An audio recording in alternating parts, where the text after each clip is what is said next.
Good morning from Panhandle Outdoors, America's only daily outdoor TV show. Your source for fishing, hunting, and information for folks who enjoy the great outdoors. Now sit back, relax. It's Panhandle Outdoors. Good morning, folks. Welcome to Panhandle Outdoors. I'm Winston Chester. I'm glad to hear this morning. We have a great show lined up, but first, our weather is always brought to us by Haney Technical Center at the corner of Baldwin and Highway 77. High today is actually going to be 92 and low 72. That's a 20-degree swing right there. You know, last couple of weeks it's only been like 10 or 12 degrees, so that's interesting in itself. Water temperature is 87.8, so it's still high up there. Our river reading is brought to us by Sandhill Seafood upon Highway 77 just past Bozeman. The Apalachicola Bluntstown is 6.7. It's dropping out pretty strong. And the Choctawhatchee Caraville is a 5.9. It's pretty well level. And we will know more tomorrow about what the weekend is going to entail as far as what the river is doing. But I'm getting some good reports already. Some catfishing is starting to really kick off pretty strong. You know, late summer and early fall catfishing is excellent in the rivers if the river's right. A tide chart brought to us by Kent Forest Lawn. We're looking at just flat out neap tide today. Not a lot of motion in there. And our marine forecast will be wind be coming out of south-southeast at about 5 to 10. All right, let's take our break. We'll be right back.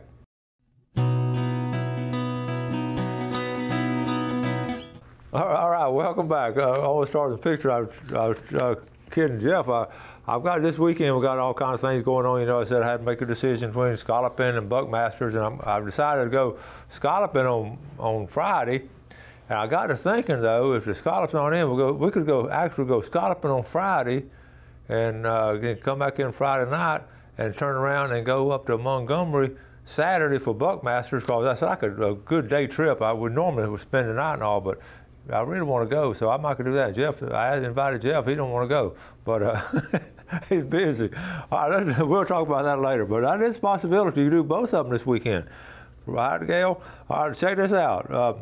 You can't read this top sentence. It's on my iPad. You can't read it here. If anyone has a shut-off notice, I make and sell these decoys. That's a joke, okay? Don't really, if you shouldn't have a shut-off notice, but if you do, I guess you could put up a decoy there. And this is, I showed this to grandkids this weekend. You got to have a sense of humor early in the morning now to get started off. This stew's awfully good. Okay, the guy on the left is telling the guy on the right. And the guy on the right said, well, it's made out of a Himalayan possum. On account, I found Himalayan on the road. And stop and think about that. I found Himalayan on the road. So that's a good one to work today. I thought this was good. Everything happens for a reason. But sometimes the reason is that you're stupid and you make bad decisions. Now, that's not meant to be funny, because a lot of people, especially young people, I used to tell them this in the classroom, you're going to make some stupid decisions. You really need to think about what you're doing ahead of time. So I thought that was very appropriate with school starting, okay? Check this out now, just mentioning catfish. This is the first weekend of August. I chuckled when I saw that. So many things happen the first weekend of October. Okay? The first weekend of October, a lot of things happen. And this is going to be one of them, the M&J Catfish War. Now this is cool. It's going to be October the 6th from 4 p.m., that's a Friday afternoon. You fish all night until that Saturday morning at 9 a.m., $60 per boat, 95% payback. You weigh in 5 fish. The fish must be alive. A blue cat, channel cat, a flathead, okay? Weigh-ins at 9 o'clock sharp, rod and reel only, no dynamite. Boat checks will be done, safety, okay, now hit it on the bottom. Here's where it's located. It's on the Chattahoochee River at a Gordon boat ramp, and that's about halfway between Columbia and Lake Seminole. And there's some good catfishing up there, and that will be a fun trip on M&J Catfish War. Okay, I might mention that again. Tomorrow night, a lot more closer now, Panama City Fishing Club, the August meeting will be at Hart's Marine. Be at 6 p.m. and there's going to be a demonstration on servicing outboards, and everyone's welcome. I want to encourage you to go to something like that. That's just a fishing club. The folks like us enjoy fishing. They meet once a month. They talk about all kinds of things, and just some basic fundamentals on the outboard motor. You may get stuck if you've been out long enough. You're gonna get stuck you might be 30 miles offshore or up in a slough somewhere. A lot of times the little thing's going to happen, and that will just sort of give you an understanding of what's going on. Okay, now, let's see, I got another picture here. I've got a couple more pictures. This is interesting, how Australia prevents storm drain trash from reaching the rivers, lakes, and ocean. Looking at that's a big old mesh bag, a huge bag, and it comes out of the culvert and into the bag, and then they collect them there once a week or whatever, but after a big storm. But that is a great idea. I like that idea. Okay, let me skip over this one. I got a couple. Okay, Jeff, let me see. I got a couple of other things. I do want to share with you. We went to. Let me tell you, we went this past weekend, went to spend some time with Wendy and her family because their kids are starting school and all that. We hadn't seen them in a while, so it was, so we got to post a picture. In fact, I'm going to go ahead and post what I said on Facebook. I'm going to show you this picture here, okay, because this was good. This is my feelings I put on Facebook. Okay, getting a too busy schedule worked out, hectic. Driving 9.5 hours with some certified morons on the road, tiresome. Taking Whitney to school on her first day, hugging Ashley, and watching Mason's first football game, priceless. So those are things we got to do. I was going to show a lot of y'all ask about Whitney. I actually, she and I took her down the road to her school. This is her very first day of school, and it was very sweet. And I spent some good time, we all did, with the family. And that's Ashley. She's getting ready for right outside the house, and they live close to school, almost within walking distance. But let me tell you about these cuts in the jeans and all. I actually, for all my granddaughters, I've taken every now and then I see them in that. I run out back to the garage and get some some duct tape, and start taping it up for them. Tell them they shouldn't have holes in the jeans. It's a family joke now when I get a duct tape out about the torn jeans. So Ashley's going into the 10th grade, and this was Mason's football game that afternoon, and this is at middle school, and we had a great time and really enjoyed watching them play. They got beat, but they're going to be okay. They had fun and all. Okay, so that's what I did. With that being said, we were talking on the weekend, and some friends of theirs came over, and the mom had talked about her 15-year-old son had gone on a hog hunt down in South Alabama.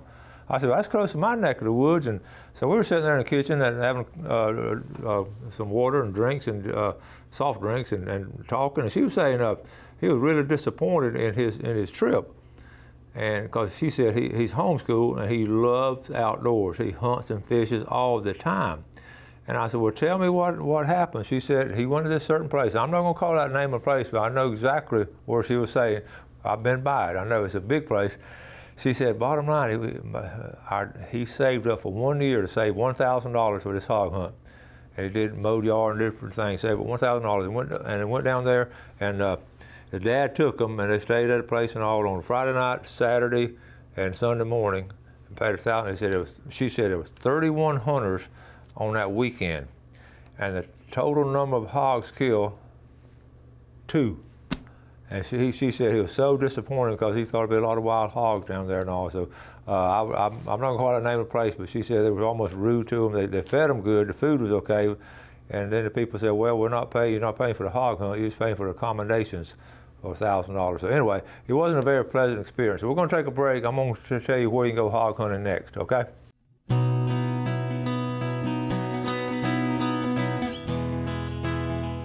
Okay, to finish up on the hog hunting story, I really felt sorry for the boy. I didn't meet him. She was telling about her son, and I wouldn't want that to happen to anybody else. So I was telling about this guy that I personally know, Paul Stokes, down here in Alpha.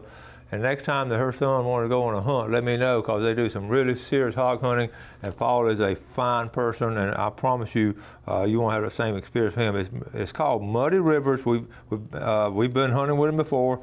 Muddy River is night vision hog hunts, and that's Paul on the right. And really, it's almost like a rodent control.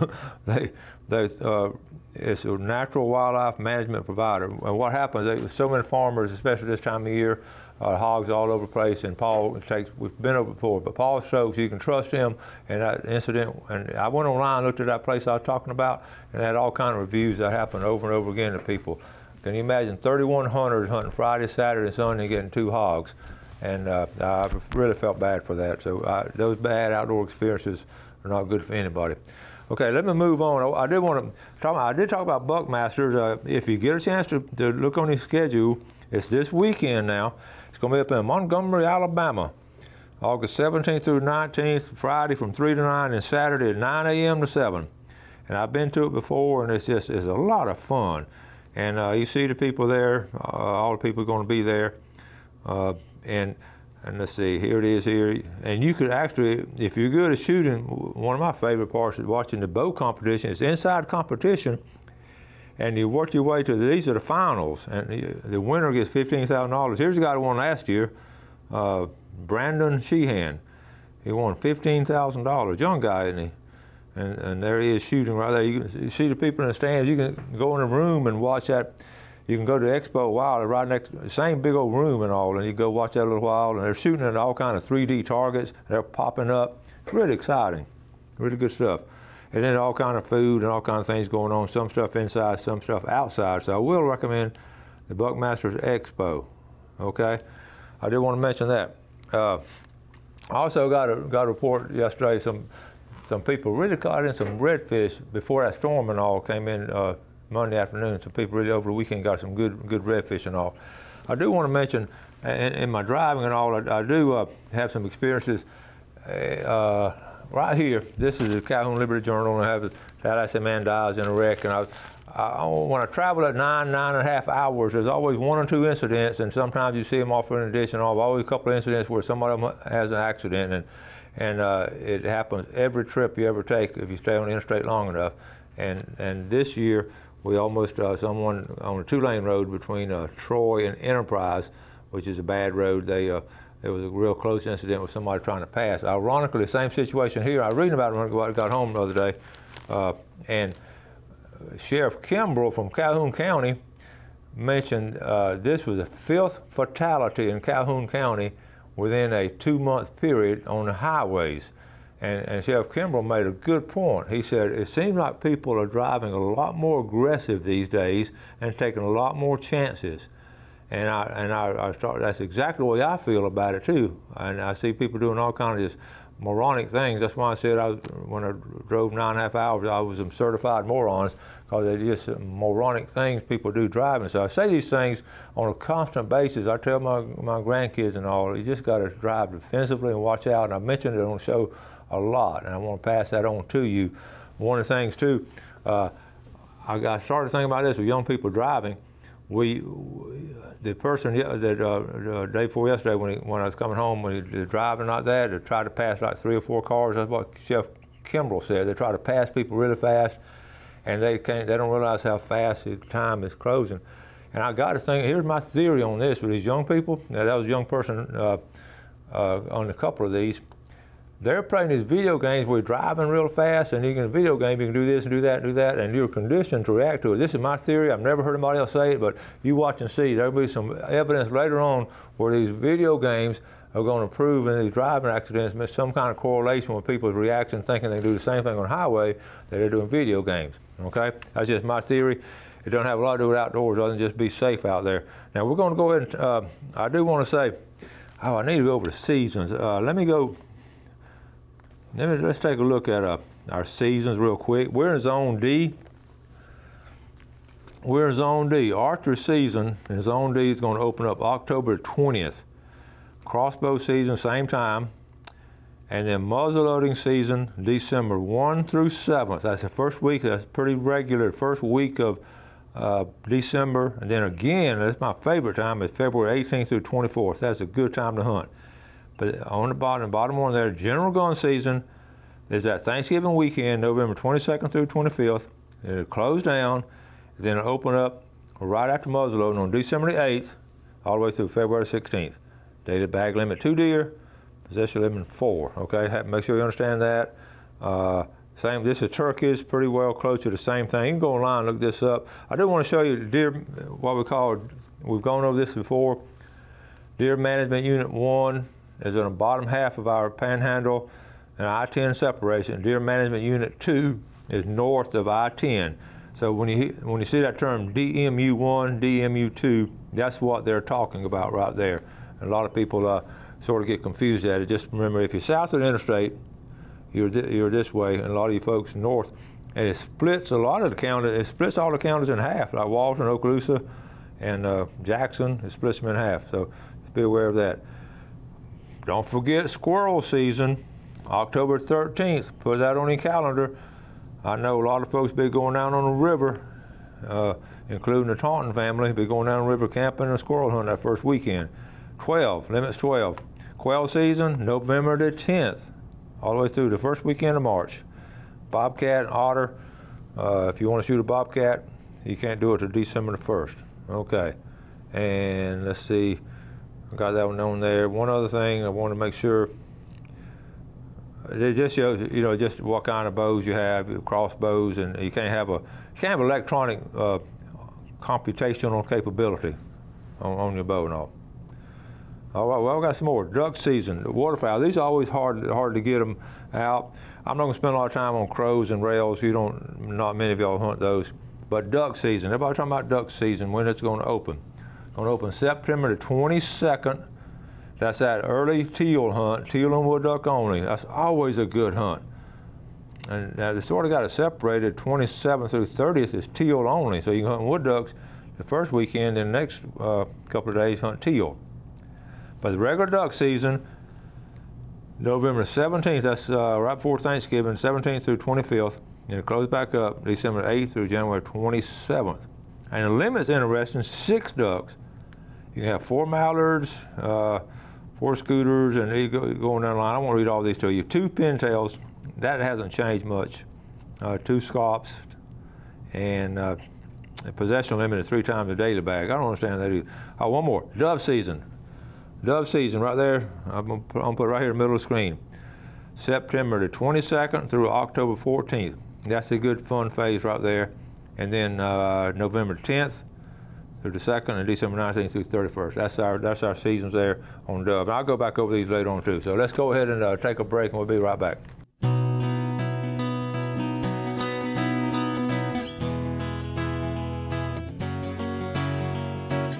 All right, welcome back. Take a look at Fishing Game Times today, brought to us by Blue Water Outriggers. 417 to 617 this morning, and 441 to 641 later on. I'm going to try to get through some areas, what we can do to find places to go scalloping this Friday and Saturday if you're going this weekend. Now, the big thing, I'm speaking purely from experience. I'm going to just sort of zoom on in and put Black's Island here in the center. Okay, that's Black's Island right here.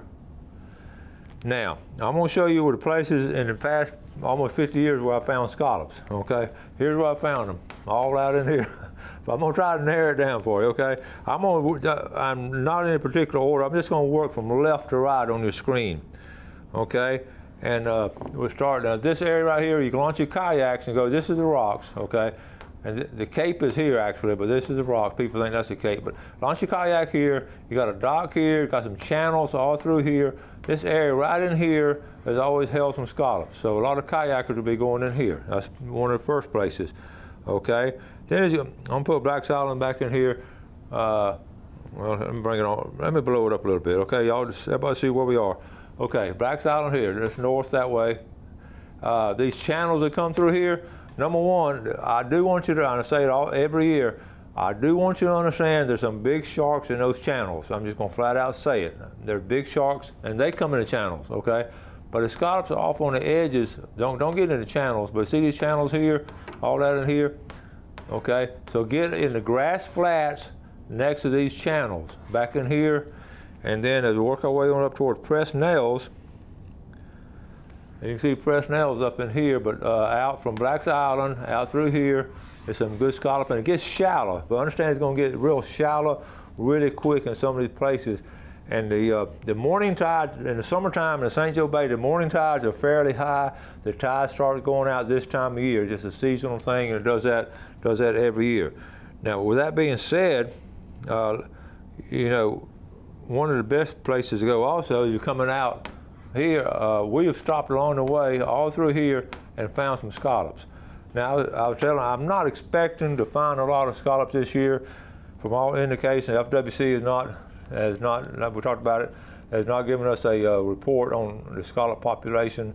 They let people go in there last week and get as many as they wanted to. Well, they got a lot of scallops. I don't know if there's a limit on them, but they removed a lot of scallops ahead of time from St. Joe Bay. So we're not expecting a banner year. I would be pleasantly surprised if we do get some. But I will go on Facebook Live sometime Friday, I'm guessing around noon, and give a report from down there. I may be in my boat, I may be at Presnell's Marina or wherever, and I'm going to give you a live report on what I found and talking to other people what they found. So if you can't watch it at noon, when you get home from work or something, go to my Facebook or try to get a report. It'll be on the whole time, won't it, Jeff? Okay, Facebook Live. So anyway, I just want to do that for your information, and I'll tell you exactly where I found them or where I didn't find them. And I believe Bill and Donna Allen are going to be down there, so we'll team up with them and get hooked up with some other people, I'm sure. And we're going to talk. Don't forget about the flags. You got to have your flags up. Don't forget about courtesy. You want to stay within buffer zone of 100 yards. Now that's going to be broken, I guarantee you. But you don't go running up on top of people and don't go running fast through there and all. So be careful. Spread out. Look for them in knee deep to waist deep. That's the term I've always used, knee deep to waist deep. Now, a lot of people go a little bit deeper, and you can go deeper as the tide's going out. I just, over the years, have more respect for these sharks because you see so many of them out there. So just be careful of that, and keep that flag up, and stay within 100 yards of your boat now. As a diver, you can't just go running out. Gail used to always get mad at me. I just get it to take off and go. And over the years, I've corralled that instinct too, so I sort of stay close to the boat, come up, look around. You hear that boat motor, you go in and get up out of the water and look around so they can see you. So Friday's going to be opening, and we're excited about it, and we're going to try to give you a live report from down there sometime around noon and all on Facebook. So be aware of that, and I don't know, I got some places we're going to go from point A to point B to point C. So we have our game plan. Anyway, we've got to wrap it up. We're going to talk more about it. I got some guests coming in tomorrow on the Mexico Beach Artificial Reef Association. Do something good for your fellow man today. Have a great day, and God bless. Thanks for watching America's only daily outdoor TV show, Panhandle Outdoors with Winston Chester, featuring hunting, fishing, and other activities and information to help you enjoy the great outdoors. Join us next time for Panhandle Outdoors.